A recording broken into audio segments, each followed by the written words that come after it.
Now, why should you vote for me? Well, I stand out for one reason, because I am the most educated judge of any judge in the state of Texas. Unlike most lawyers, I have a JD, which they all do, but I actually have 3 advanced law degrees, or 2 advanced law degrees. I have the JD, and I have an advanced degree in health law and in international law.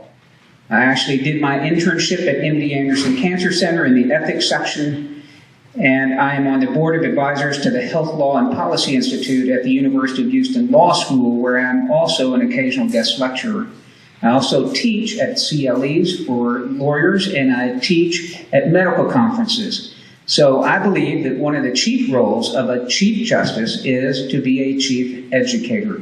And that is what I plan to do. Recently, in fact, I was in Austin a few hours ago, and they asked me, what is the hardest part of being a justice?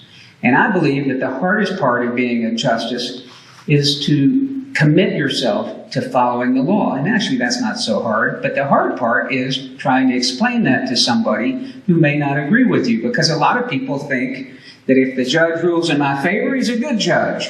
The judge rules against me, he's a bad judge. But that's not really how we should be judging our judges. Our judges are charged with making sure that justice is met out properly. And that's what my role is, to judge the judges and to look at the cases below and see if they've been done properly.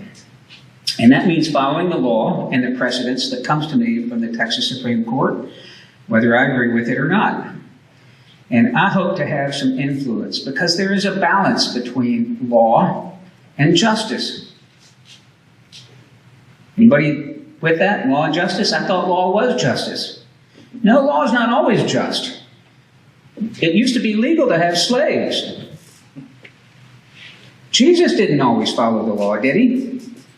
If you're a person of faith, you remember the story? This woman is a prostitute. She must be stoned. The law says she must be stoned.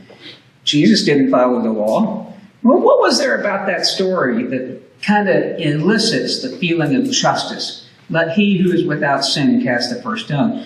It's not, don't mean it for a religious message now. I'm just trying to say that law and justice don't always mesh. Law reflects the society that we live in, but justice takes into consideration the individuals who are the subject of that law. And so that's why I believe that it takes a great deal of knowledge, a great deal of experience, a great deal of contemplation to write the opinions that give clarity to how the law could and should be interpreted. And that's what I do.